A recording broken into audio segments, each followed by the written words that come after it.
Hi friends, welcome to trading pro Telugu channel.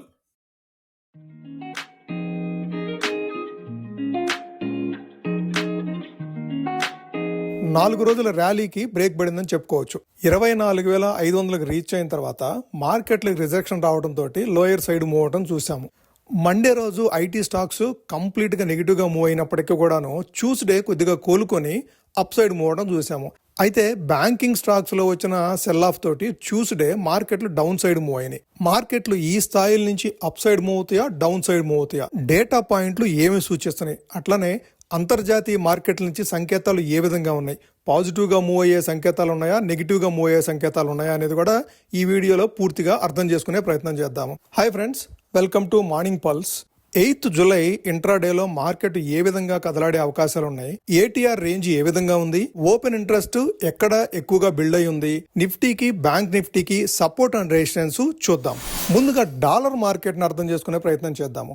US markets విషయానికి వస్తే do Jones negative గా close అవుతుంది, Nasdaq కూడాను నెగిటివ్ గానే ఉంది. సో ఓవరాల్ గా యుఎస్ మార్కెట్స్ నుంచి మాత్రం మనకి నెగిటివ్ సంకేతాలే వచ్చినాయి. అయితే ఏషియన్ మార్కెట్స్ ఈ రోజు క్లోజింగ్ లో నిక్కీ ఆల్మోస్ట్ 2.17% నెగిటివ్గా క్లోజ్ అయితే హ్యాంగ్సెంగ్ కూడాను 0.51% నెగిటివ్గా క్లోజ్ అయింది. తైవాన్ ఇండిసెస్ కూడాను 2.37% ఈరోజు నెగిటివ్గా క్లోజ్ అయినాయి. సో ఓవరాల్గా మనం చూడాలంటే ఏషియన్ మార్కెట్స్ కానీ అమెరికన్ మార్కెట్స్ నుంచి కానీ నెగిటివ్ సంకేతాలు ఉన్నాయి మార్కెట్ పరంగా చూస్తే. ఇక యుఎస్ ఇరాన్ పీస్ డీల్ కి సంబంధించి 11వ తారీఖు మీటింగ్ ఉందని చెప్పి అనుకున్నాం కదా. అయితే ఈలోపు కాస్త వాతావరణం మాత్రం వేడెక్కుతున్నట్టుగా కనిపిస్తుంది. వీళ్ళిద్దరి మధ్య మాటల యుద్ధం నడుస్తుంది గట్టిగానే. దాంతో అంతర్జాతీయ మార్కెట్లో క్రూడ్ ఆయిల్ ప్రైసెస్ $74 వరకు ఎగబాగటం చూసాము. క్రూడ్ ఆయిల్ $70 నుంచి $75 మధ్య కన్సాలిడేషన్ అయితే పర్వాలేదు, కానీ $80 వరకు రీచ్ అయితే మాత్రము అది మన మార్కెట్లకి నెగిటివ్ గానే ఉంటుంది. ఇక డొమెస్టిక్ న్యూస్ విషయానికి వస్తే రెయిన్ ఫాల్ కాస్త అధికంగానే ఉందని చెప్పుకోవచ్చు. ఈ మధ్య కాలంలో కాస్త వర్షాలు అధికంగానే పడుతున్నాయి. దాంతో ఇంతకుముందు ఎల్నినో కారణంగా 42% వరకు రెయిన్ ఫాల్ డెఫిషియన్సీ ఉంటుందనుకుంటే ఇప్పుడు ఆ గ్యాప్ మరింతగా తగ్గి 20% లెవెల్స్కి వచ్చేసింది. అంటే ఆల్మోస్ట్ 20% కవర్ అయిపోయింది. దాంతో కాస్త లోకల్ డొమెస్టిక్ కన్సంప్షన్ అనేది పెరుగుతుంది అనే ఆశావాద దృక్పథం మాత్రం ఏర్పడతా ఉంది. ఇక మార్కెట్ బయాస్ విషయానికి వస్తే ట్రెండ్ మాత్రము ఇంకా బ్రేక్ అవ్వలేదు. 24,400 లెవెల్స్ రేంజ్లోనే ట్రెండ్ ఉంది. ఇప్పటి వరకు మనము 24,000 కంటే అబోవ్ లెవెల్స్లో మూవ్ అయిన తర్వాత బై ఆన్ డిప్స్ అనుకుంటున్నాము. ఆ ట్రెండ్ ఇంకా కంటిన్యూ అవుతానే ఉంది. ఇన్స్టిట్యూషనల్ సపోర్ట్ కూడాను స్ట్రాంగ్ గానే ఉంది. ఎఫ్ఐఐస్ ఫ్రైడే మండే కంటిన్యూస్గా బై సైడ్ ఉంటే ట్యూస్డే మాత్రం సెల్ సైడ్ ఉన్నారు. కాకపోతే క్వాంటిటీ జస్ట్ 390 crores మాత్రమే సెల్ చేస్తున్నారు. వాలటిలిటీ కూడాను ట్యూస్డే లోయర్ సైడే మూవ్ అవుతూ వచ్చింది. ఆల్మోస్ట్ 2% వరకు లో సైడ్ మూవ్ అయింది వాలటిలిటీ కూడాను. అయితే ఇక్కడ మనం ఒక అంశం గమనించాలి. ఈ రోజు 24,500 దగ్గర రిజెక్షన్ వచ్చింది కాబట్టి అక్కడ ఏదైనా ప్రాఫిట్ బుకింగ్ నడుస్తుందా, ఇది సైకలాజికల్ గా కాస్త హడ్డిల్ లెవెల్ మనకి 24,500 అనేది అక్కడ మనం కొద్దిగా అబ్జర్వ్ చేయాలి ఆ లెవెల్కి వచ్చినప్పుడు. అయితే ఓవరాల్ గా మార్కెట్ మాత్రము కాస్త వాలటిల్ గా ట్రేడ్ అయ్యే అవకాశం ఉంది ఈ రోజు ఇంట్రాడేలో. మనం మార్కెట్ బయాస్ ని కొన్ని ఇండికేటర్స్ తో కూడా అబ్జర్వ్ చేసే ప్రయత్నం చేద్దాం. ముందుగా ఏటీఆర్ ని అబ్జర్వ్ చేస్తే నిఫ్టీ ఏటీఆర్ 240 పాయింట్లుగా ఉంది. లాస్ట్ 14 days లో నిఫ్టీ ఇంట్రాడే రేంజ్ ని బేస్ చేసుకుని క్యాల్కులేట్ చేసేదే ATR. Half of the ATR చూస్తే 24,280 లోయర్ సైడ్, 24,518 హయ్యర్ సైడ్ వచ్చింది. అంటే ఈ 2 పాయింట్స్ అనేవి కాస్త ఇంపార్టెంట్ గా యాక్ట్ చేసే అవకాశం ఉంది. 24,280కి వచ్చినప్పుడు ఏ విధంగా రియాక్ట్ అవుతుంది, అట్లానే 24,520కి వచ్చినప్పుడు ఏ విధంగా రియాక్ట్ అవుతుంది అనేది మనం అర్థం చేసుకోవాలి.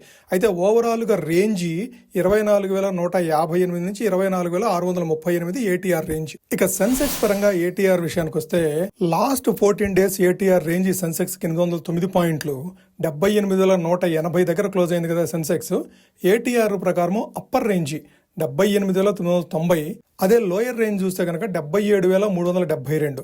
అయితే 0.5 ఏటీఆర్ కనుక చూస్తే లోయర్ రేంజ్ 77,777, అట్లానే 0.5 ఏటీఆర్ అప్పర్ సైడ్ చూస్తే కనుక 78,585. సో ఈ 2 లెవెల్స్ అనేది కాస్త ఇంపార్టెంట్ గా యాక్ట్ చేసే అవకాశం ఉంది మనకి సెన్సెక్స్ పరంగా చూస్తే. ఇక ఓపెన్ ఇంట్రెస్ట్ డిస్ట్రిబ్యూషన్ కూడా చూస్తే కనుక నిఫ్టీకి highest open interest call side 24,500 దగ్గర ఫామ్ అయి ఉంటే నెక్స్ట్ హైయెస్ట్ ఓపెన్ ఇంట్రెస్ట్ 24,400 దగ్గర ఫామ్ అయి ఉంది. అదే పుట్ సైడ్ చూడాలంటే హైయెస్ట్ ఓపెన్ ఇంట్రెస్ట్ 24,500 దగ్గరే ఫామ్ అయి ఉంటే దాని తర్వాత హైయెస్ట్ ఓపెన్ ఇంట్రెస్ట్ 24,000 దగ్గర ఫామ్ అయ్యింది. సో 24,500 దగ్గర అనేది కాల్ అండ్ పుట్ రెండు స్ట్రాంగ్ గా యాడ్ అయి ఉన్నాయి ప్రస్తుతానికి. ఇక సెన్సెక్స్ పరంగా ఓపెన్ ఇంట్రెస్ట్ డిస్ట్రిబ్యూషన్ చూడాలంటే కాల్ సైడ్ 78,500 దగ్గర హైయెస్ట్ ఓపెన్ ఇంట్రెస్ట్ ఉంటే దాని తర్వాత హైయెస్ట్ ఓపెన్ ఇంట్రెస్ట్ ఫామ్ అయింది 79,000 దగ్గర. అదే put side highest open interest 78,000 దగ్గర ఫామ్ అయి ఉంటే next lower side highest open interest వచ్చేసేసి 77,500 దగ్గర. ఇక్కడ 500 పాయింట్ల డిఫరెన్స్లో ఓపెన్ ఇంట్రెస్ట్ అనేది స్ప్రెడ్ అయ్యి ఉంది. 78,500 నుంచి 78,000. సో ఈ 500 పాయింట్ల రేంజ్లో అనేది ఎక్కువగా సెన్సెక్స్ కన్సాలిడేషన్ అయ్యే అవకాశం ఉంది రేపు ఎల్లుండి. ఇక పార్టిసిపెంట్ వైజ్ పొజిషన్స్ ఫ్యూచర్ కాంట్రాక్ట్స్లో కనుక చూస్తే క్లయింట్స్ 78% లాంగ్ సైడ్ ఉంటే 22% మాత్రమే షార్ట్ సైడ్ ఉన్నారు. అదే డిఐఎస్ విషయానికి వస్తే 87% లాంగ్ సైడ్ ఉంటే 13% షార్ట్ సైడ్ ఉన్నారు.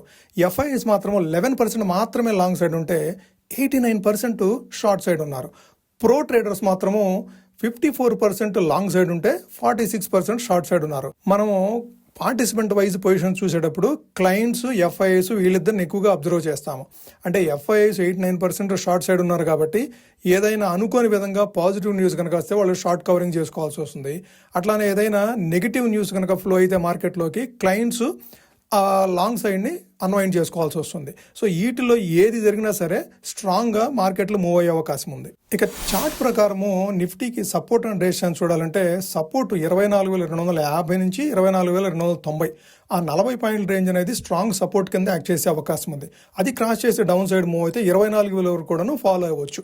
అదే రెసిస్టెన్స్ పరంగా చూడాలంటే ఈ రోజు హై కూడాను 25,530 25,530 నుంచి 25,550 ఆ 20 పాయింట్ల రేంజ్ అనేది స్ట్రాంగ్ రెసిస్టెన్స్ కింద యాక్ట్ చేసే అవకాశం ఉంది రాబోయే రోజుల్లో. ఇక సెన్సెక్స్ పరంగా సపోర్ట్ అండ్ రెసిస్టెన్స్ చూడాలంటే సపోర్ట్ 77,700 అది క్రాస్ చేసి డౌన్ సైడ్ మూవ్ అయితే 700 పాయింట్ల వరకు కూడా క్విక్ గా ఫాలో అయ్యే ఛాన్స్ ఉంది 77,000 వరకు కూడాను.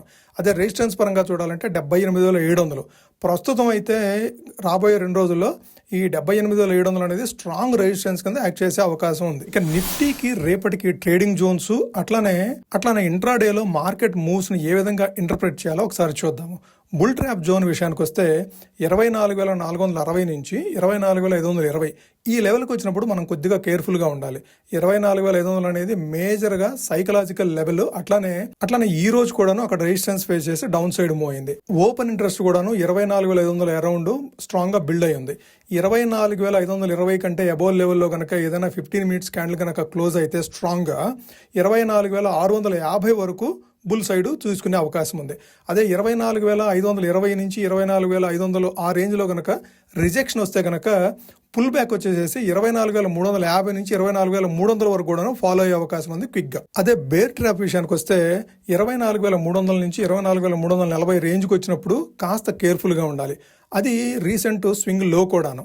అక్కడ కనుక కాస్త బయ్యింగ్ ఎమర్జ్ అయితే 24,300 బిలో మూవ్ అయినా కూడాను ఏదన్నా రికవరీ అవుతూ 24,340 కంటే అబోవ్ లెవెల్స్ మూవ్ అయితే కనుక 24,500 వరకు కూడా క్విక్గా మూవ్ అయ్యే అవకాశం ఉంది.